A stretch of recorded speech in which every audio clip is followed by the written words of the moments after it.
The First Book of Kings. Chapter 3. Solomon made an alliance with Pharaoh king of Egypt, and took Pharaoh's daughter, and brought her into David's city, until he had finished building his own house, Yahweh's house, and the wall around Jerusalem. However, the people sacrificed in the high places, because there was not yet a house built for Yahweh's name. Solomon loved Yahweh, walking in the statutes of David his father, except that he sacrificed and burned incense in the high places. The king went to Gibeon to sacrifice there, for that was the great high place. Solomon offered 1,000 burnt offerings on that altar. In Gibeon, Yahweh appeared to Solomon in a dream by night, and God said, "Ask for what I should give you." Solomon said, "You have shown to your servant David my father great loving kindness, because he walked before you in truth, in righteousness, and in uprightness of heart with you. You have kept for him this great loving kindness, that you have given him a son to sit on his throne, as it is today. Now, Yahweh my God, you have made your servant king instead of David my father. I am just a little child. I don't know how to go out or come in. Your servant is among your people which you have chosen, a great people, that can't be numbered or counted for multitude. Give your servant therefore an understanding heart to judge your people, that I may discern between good and evil, for who is able to judge this great people of yours?" This request pleased the Lord, that Solomon had asked this thing.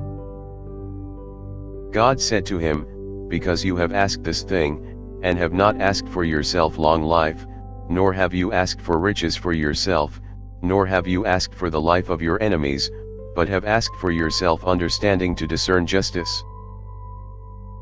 Behold, I have done according to your word. Behold, I have given you a wise and understanding heart, so that there has been no one like you before you, and after you none will arise like you. I have also given you that which you have not asked, both riches and honor, so that there will not be any among the kings like you for all your days. If you will walk in my ways, to keep my statutes and my commandments, as your father David walked, then I will lengthen your days." Solomon awoke, and behold, it was a dream. Then he came to Jerusalem, and stood before the ark of Yahweh's covenant, and offered up burnt offerings, offered peace offerings, and made a feast for all his servants. Then 2 women who were prostitutes came to the king, and stood before him. The one woman said, "Oh, my lord, I and this woman dwell in one house. I delivered a child with her in the house. The 3rd day after I delivered, this woman delivered also. We were together. There was no stranger with us in the house, just us 2 in the house. This woman's child died in the night, because she lay on it. She arose at midnight, and took my son from beside me, while your servant slept, and laid it in her bosom, and laid her dead child in my bosom. When I rose in the morning to nurse my child, behold, it was dead, but when I had looked at it in the morning, behold, it was not my son, whom I bore." The other woman said, "No, but the living one is my son, and the dead one is your son." The first one said, "No, but the dead one is your son, and the living one is my son." They argued like this before the king.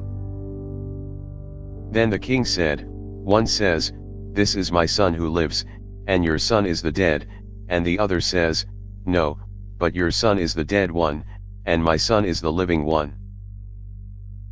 The king said, "Get me a sword."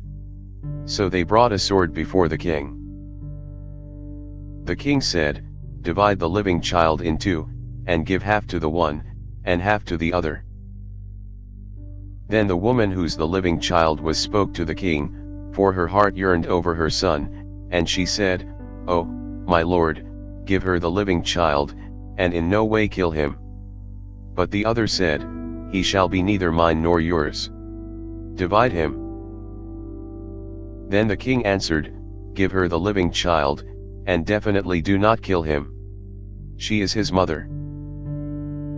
All Israel heard of the judgment which the king had judged, and they feared the king, for they saw that the wisdom of God was in him, to do justice. Thanks for listening. If you liked our video, give us a thumbs up and subscribe, it really helps.